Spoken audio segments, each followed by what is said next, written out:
Worker की भी तो दिखा दो कि हाथ में उसके तिरंगा हो।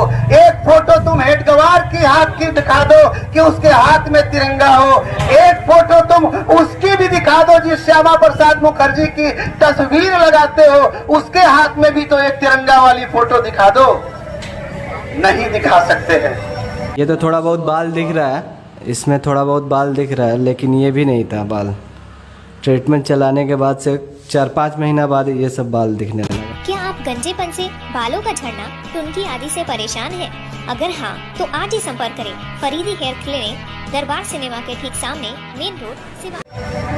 1947 को जब इस मुल्क को तिरंगा एडॉप्ट किया गया, ये तमाम लोगों को बहुत तकलीफ हुई। इन लोगों ने तिरंगे को पैरों तले रौंदा। तारीख कोई बदल नहीं सकता। ये कौन लोग हैं जिन लोगों ने 2002 तक अपने कार्यालय पर तिरंगा नहीं फहराया और आज इस मुल्क को बर्बादी, बदनामी की तरफ धकेल रहे हैं। हिंदू मुसलमान के बीच में झगड़ा कराने की तरफ बात कर रहे हैं। वो हमेशा हमारे बीच में आकर के हिंदू मुसलमान की बात करेंगे। तुम लोग लेकिन मेरे भाइयों रोजगार का सवाल जरूर पूछना।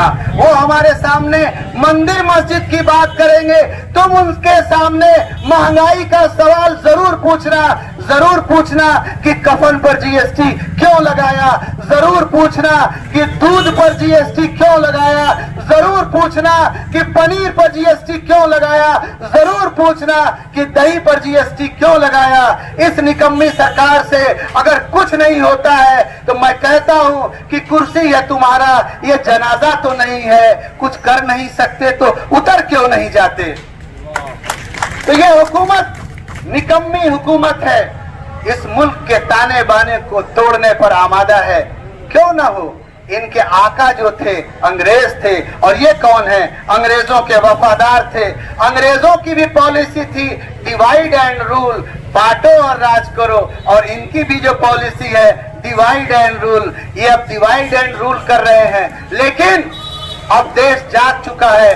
जब तक इस मुल्क में एक भी व्यक्ति कांग्रेस के विचारधारा का मानने वाला होगा, इनके कोई मंसूबे कामयाब नहीं होने जाएंगे। आप कौन लोग हैं? आप अपनी पहचान को पहले पहचानिए।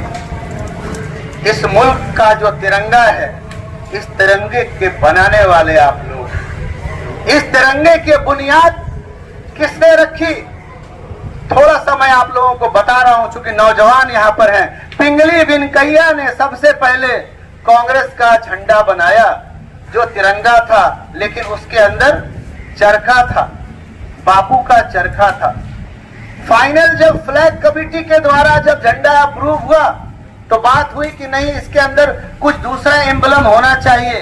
तो फाइनल जब फ्लैग कमेटी की रिपोर्ट पेश की गई तो बदरुद्दीन तैयब जी की पत्नी सुरैया तैयब जी, उन्होंने वहां अशोक चक्र डाल करके फिर भेजा फ्लैग कमेटी के पास, और तब जाकर के झंडा वहां अप्रूव हुआ।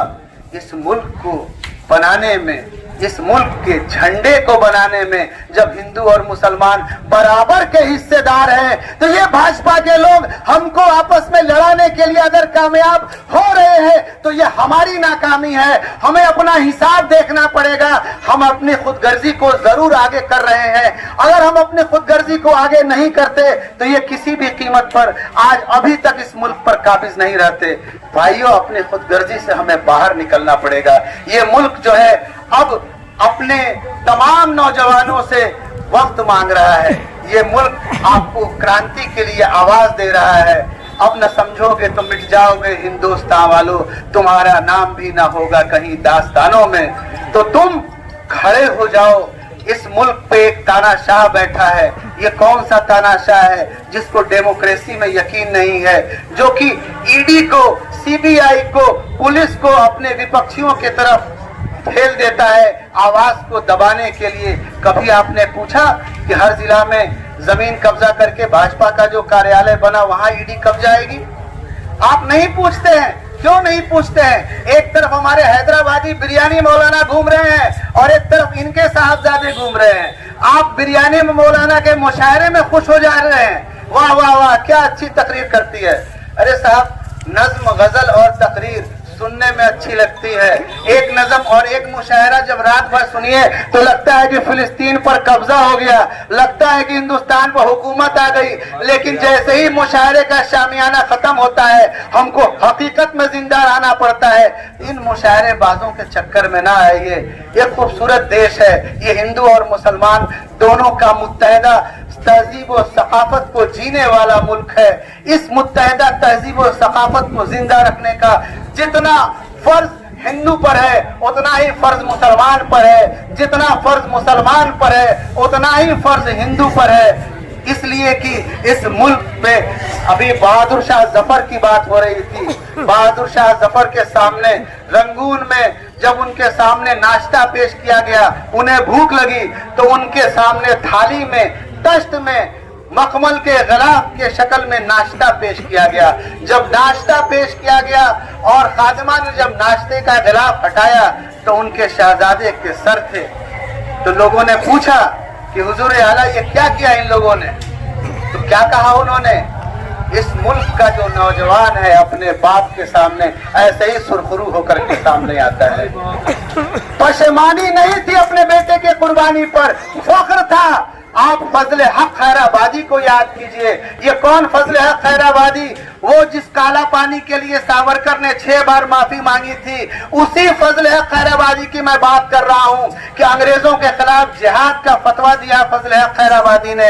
अंग्रेजों के खिलाफ जब जिहाद का फतवा दिया तो अंग्रेजों ने कहा मौलाना आप तो दीन की बात करते हो, इस लफड़े में क्यों पड़ गए, इस सियासत में क्यों पड़ गए, अपना फतवा वापस ले लो, हम आपको रिहा कर देंगे। तो मौलाना फजल हक खैराबादी ने कहा कि अल्लाह को किस मुंह से कयामत में सामना करूंगा?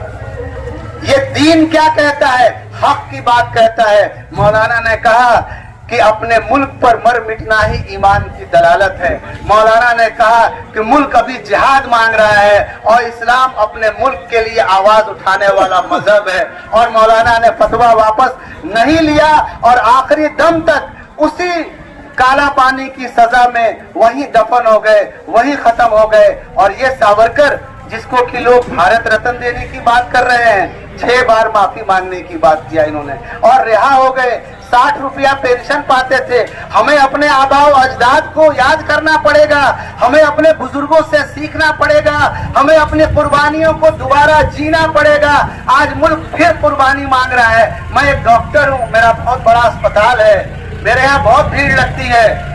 मैं आपके बीच में क्यों आया हूँ? ये बताने आया हूँ कि आप लोग भी थोड़ा थोड़ा वक्त निकालिए, इसलिए कि कहीं देर ना हो जाए। ये मुल्क का जो तानाशाह है ये धीरे धीरे संविधान को खत्म करना चाहता है, डेमोक्रेसी को खत्म करना चाहता है, आपकी आवाज को दबाना चाहता है। आप खुद देखिए आपकी आवाज कितनी दब गई है। कल 400 रुपये का सिलेंडर जब 10 रुपया बढ़ जाता था, जब पेट्रोल की कीमत 50 पैसे बढ़ जाती थी, जब डीजल की कीमत 1 रुपया बढ़ जाती थी तो लोग सड़कों पर आ जाते थे। लेकिन आप लोगों को कितना हिप्नोटाइज कर लिया गया। एक ना एक दिन ऐसे ही संविधान को खत्म कर दिया जाएगा। और अगर आप यूं ही खड़े रहेंगे, यूं ही अपने काम में मसरूफ रहेंगे तो वो दिन दूर नहीं कि चोर दरवाजे से संविधान को बदल दिया जाएगा। और कहीं ना कहीं एक दिन ऐसा भी आएगा कि वोट देने की जो हमारी आजादी है उस पर भी पहरा लगा दिया जाएगा। तो आप तमाम लोग को ये कांग्रेस पार्टी बस यही कहने के लिए आई है कि आप कांग्रेस पार्टी के साथ कदम से कदम मिलाइए। देश जिस खतरे से है उस खतरे से इसको बाहर निकालिए। इस तानाशाह की हुकूमत को उखाड़ फेंकना है। मैं फिर कहता हूँ इतना आसान नहीं है कि ये तमाम लोग जो चीज सोच रहे हैं वो कर डालें, लेकिन जगाना जरूरी है। हम तमाम कांग्रेसी सिपाही अपनी पदयात्रा के माध्यम से आप को जगाने निकले हैं। मैं आखिरी शेर के साथ अपनी बात खत्म करता हूँ। अल्लामा इकबाल ने कहा था कि कुछ बात है कि हस्ती मिटती नहीं हमारी, कुछ बात है कि हस्ती मिटती नहीं हमारी। सदियों रहा है दुश्मन दौरे जहां हमारा, सारे जहां से अच्छा हिंदुस्तान हमारा, हिंदुस्तान हमारा, हिंदुस्तान हमारा। कांग्रेस पार्टी जिंदाबाद, हिंदुस्तान जिंदाबाद। जय हिंद।